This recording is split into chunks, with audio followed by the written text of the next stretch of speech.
Oi, e aí, gente boa?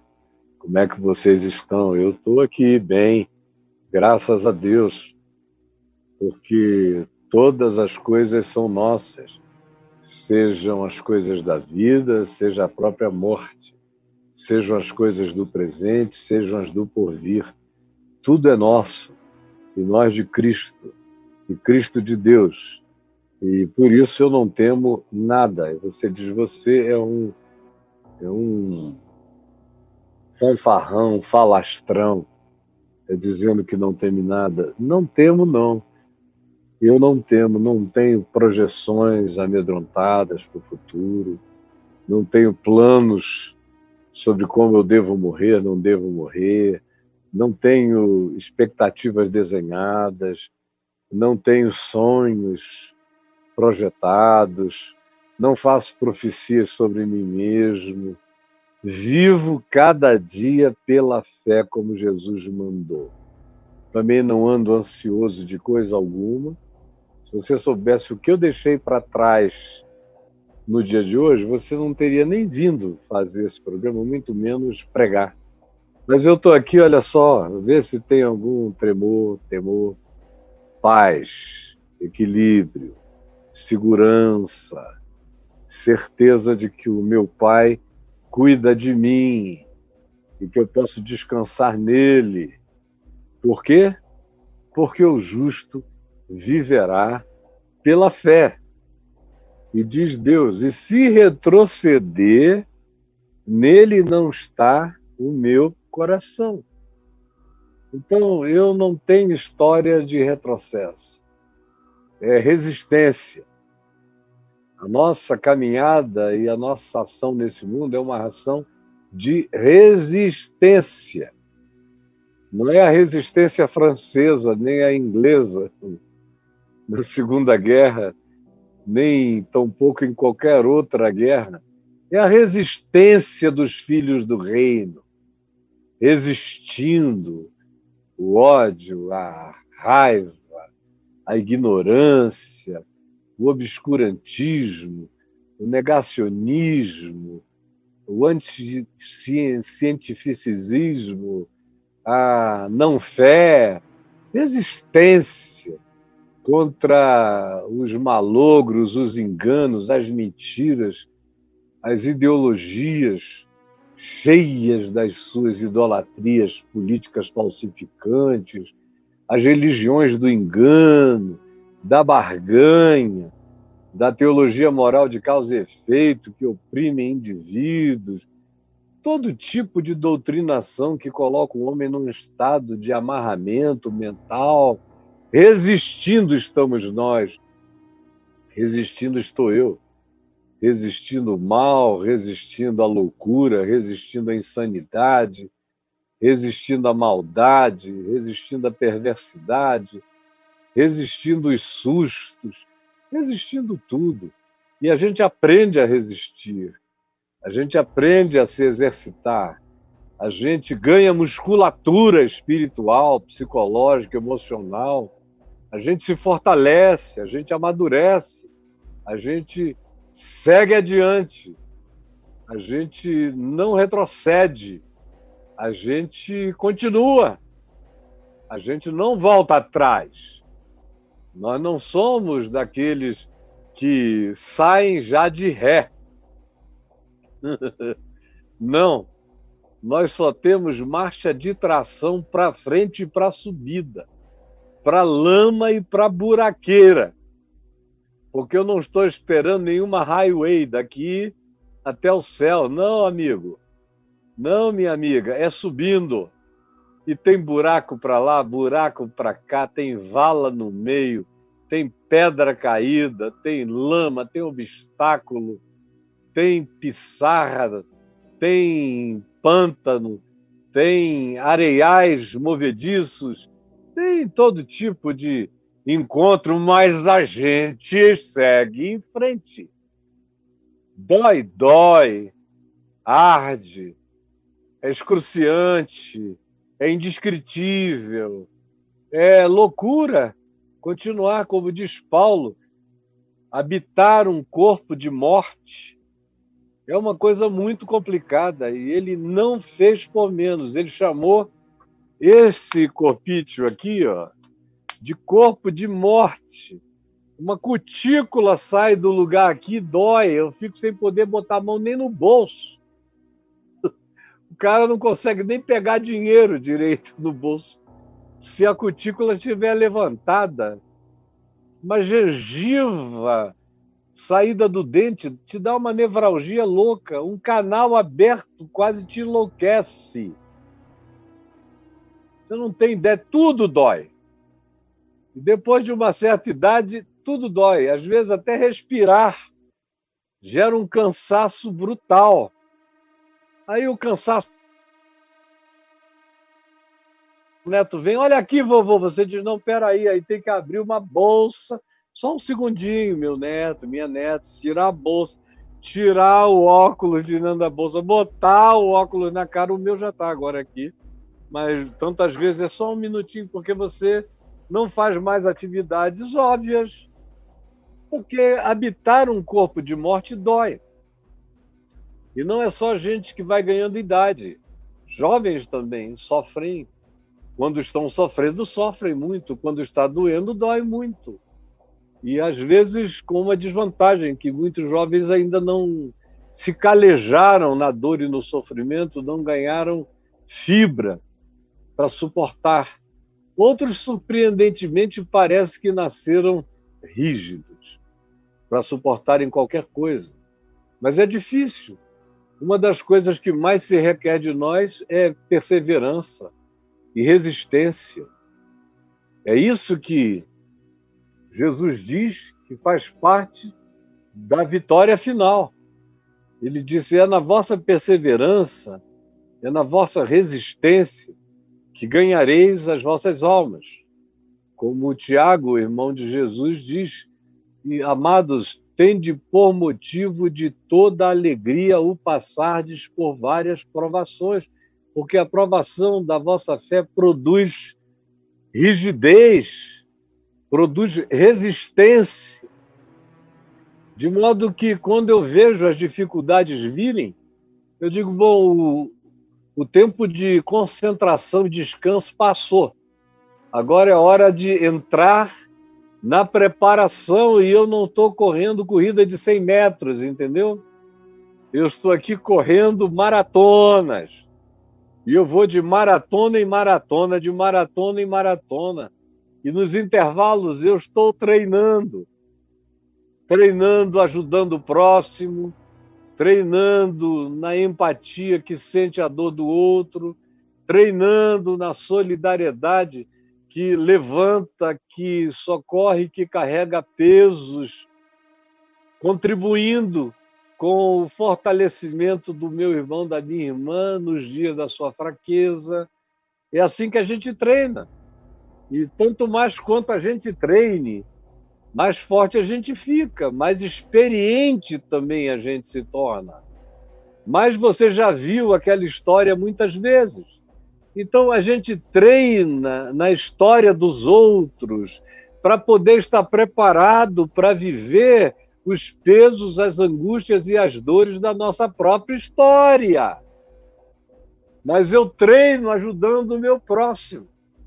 É um treino que, pela misericórdia de Deus, eu venho fazendo desde a minha juventude. Treinando, aí de vez em quando não estou treinando, estou eu carregando o meu piano de cauda sozinho, subindo a montanha, mas quando eu vejo, eu plantei lá em cima. E estou tocando lá de cima, no meio da pedreira, fazendo os sons do meu louvor no alto da montanha. Outras vezes você olha e depois de já ter subido e alcançado outros níveis, dá a impressão de que você tem que voltar para o vale, começar tudo outra vez, preparar os toros, as madeiras, onde você vai escorregando, que você vai subindo, enquanto você vai amarrando as suas roldanas lá no alto para ir puxando. Parece que é um trabalho de Sísifo. É aquela mitologia, aquela construção mítica grega do indivíduo que todos os dias ele pega uma pedra enorme, ele a rola, ladeira abaixo, subindo até o topo da montanha e a deixa. Quando ele desce, dorme, quando acorda, a pedra tinha rolado de novo e ele não pode deixá-la lá, a tarefa dele é empurrar de volta. Só que a gente tem que aprender a fazer isso com amor, porque nessa existência tudo é pedra de Sísifo.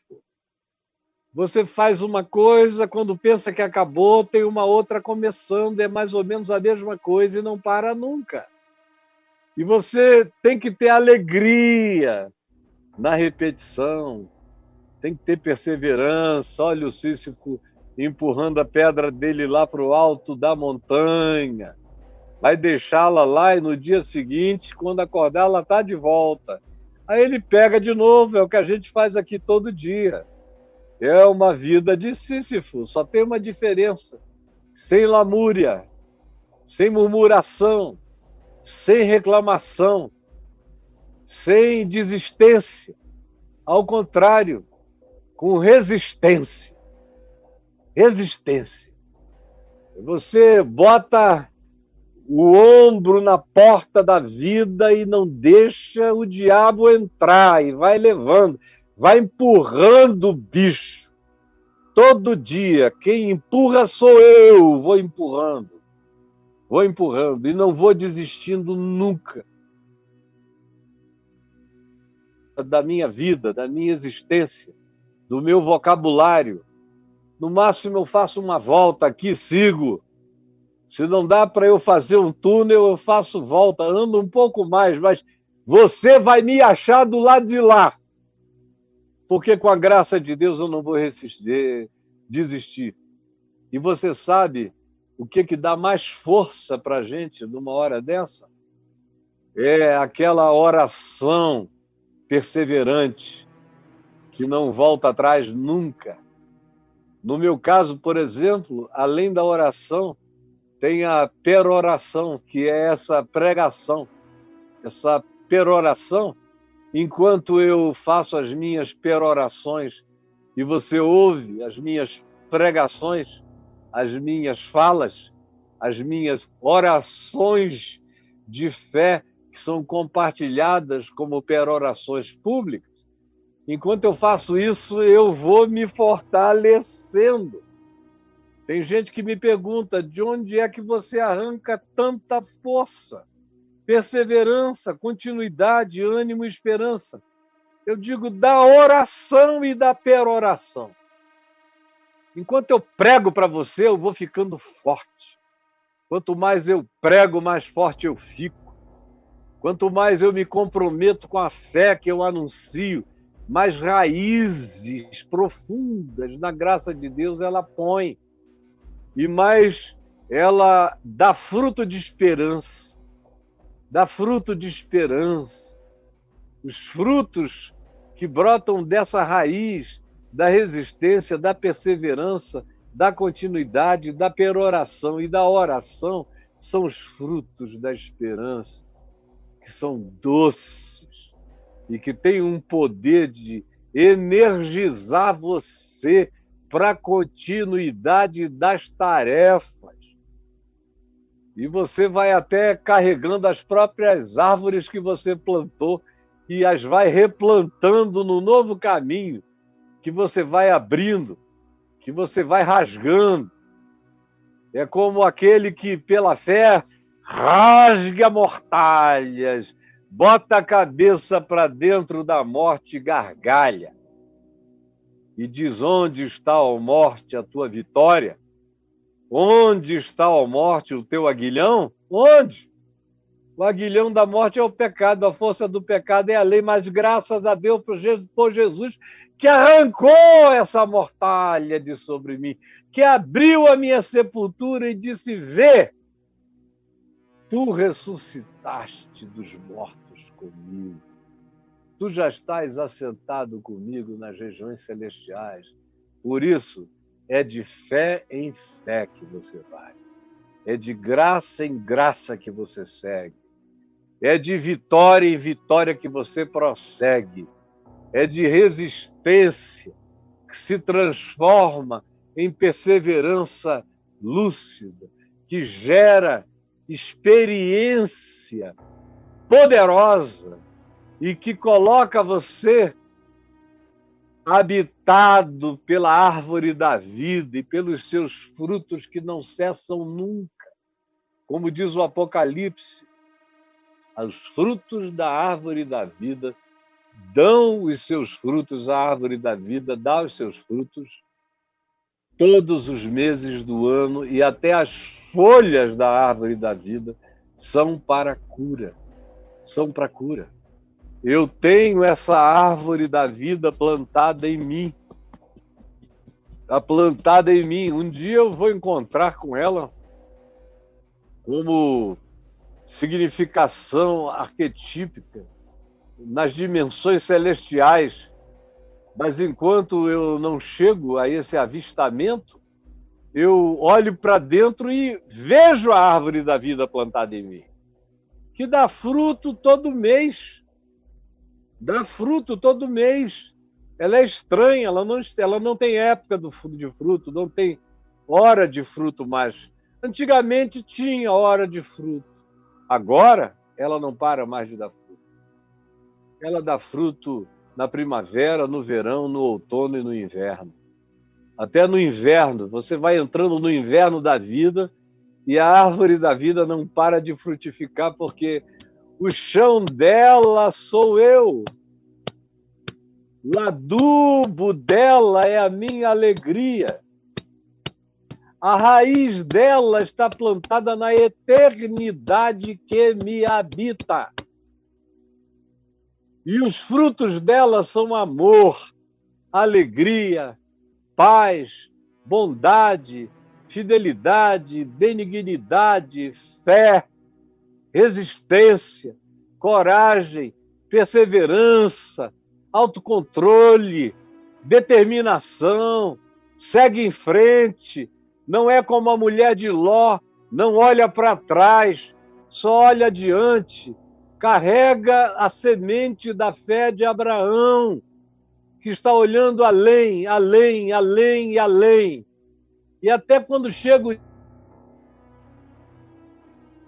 ainda não se consumou, ele dá adeus para o futuro, joga beijo e diz: tu não escapas da minha fé e te cumprirás mesmo quando eu não esteja mais aqui. Essa é a caminhada, essa é a força, esse é o vigor. Aí você diz, isso é fé para Hércules? É fé para alguma figura, um estilo Atlas? É fé para algum desses seres demiurgos? Não. Essa fé habita a fraqueza. Ela dá graça, a sua graça se manifesta esplendorosa quando ela não tem razão para se auto-justificar. Quando alguém olha e diz, meu Deus, como é que essa pessoa pôde aguentar? Porque nós não estamos aqui para não experimentarmos nada. Nós estamos aqui para vencermos o que quer que venha. Quicou, chutou. Não estamos aqui para dizer, Deus é bom porque nada me aconteceu. Deus é bom porque, apesar de tudo que me aconteceu e, eventualmente, apesar de tudo que possa acontecer, eu estarei lá. Eu estarei lá, eu chegarei. Eu entregarei o bordão para as próximas gerações, receberei a coroa da justiça e me assentarei num trono de glória. Essa é a convicção. No meio disso, tem gemedeira para cá, gemedeira para cá, tem ferida ali, tem ferida acolá, tem traição aqui, tem traição ali, tem traição além. Não interessa, aquele que eu sigo nunca me traiu. E a prova da não traição dele é que ele entrega a vida por mim e ressuscita de entre os mortos, me dá o Espírito Santo e diz, olha aqui, Caio, Eu coloquei o meu espírito em você, ele é o penhor de que eu venho te buscar, não te deixarei só, eu venho te buscar. E eu sei que ele vem me buscar. Ele já me habita, eu já sou habitado por ele, que dúvida mais eu vou ter se eu sou habitado pelo Espírito de Cristo Jesus? E se eu tenho o testemunho da ressurreição?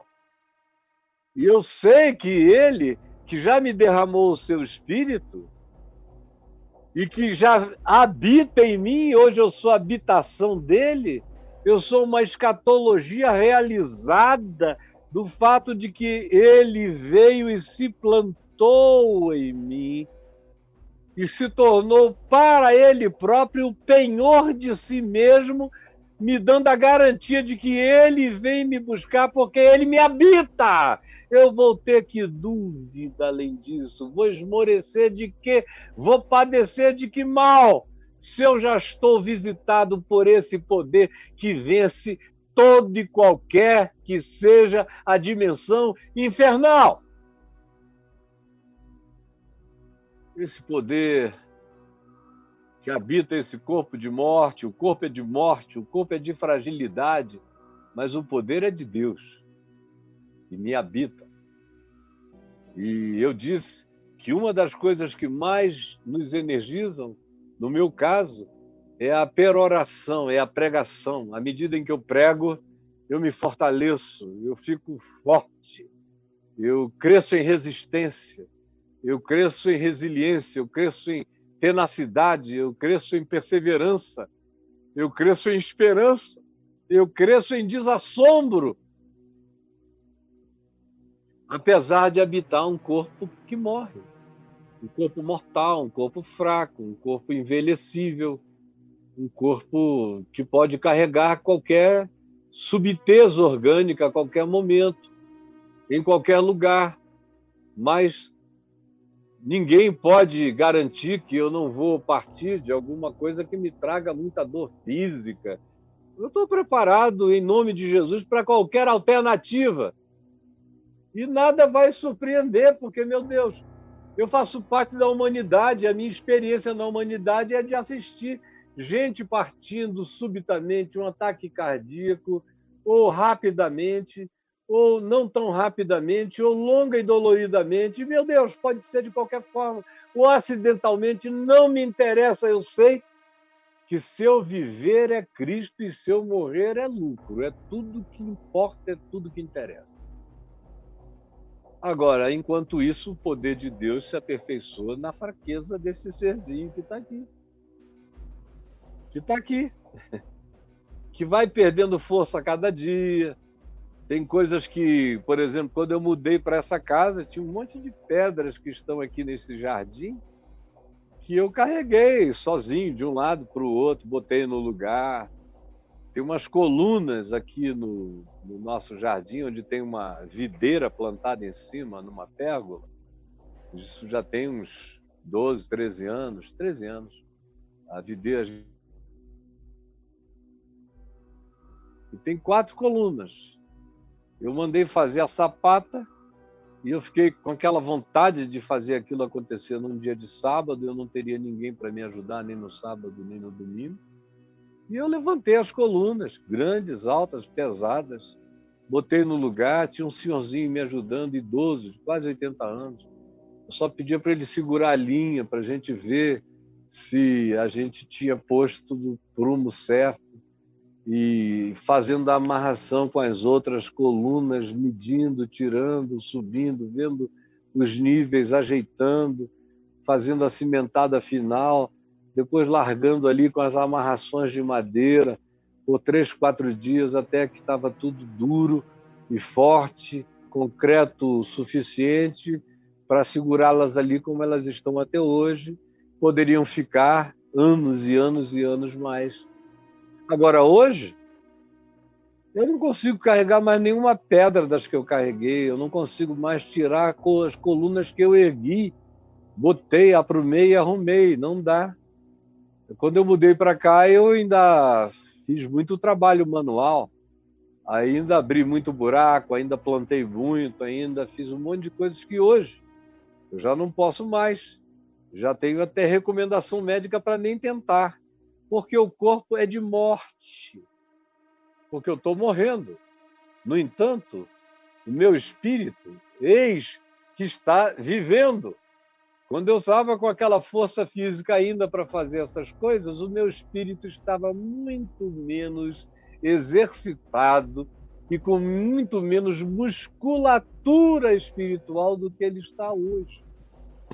E tanto mais quanto eu viva, por mais fraco que o meu corpo fique, mais forte eu me tornarei.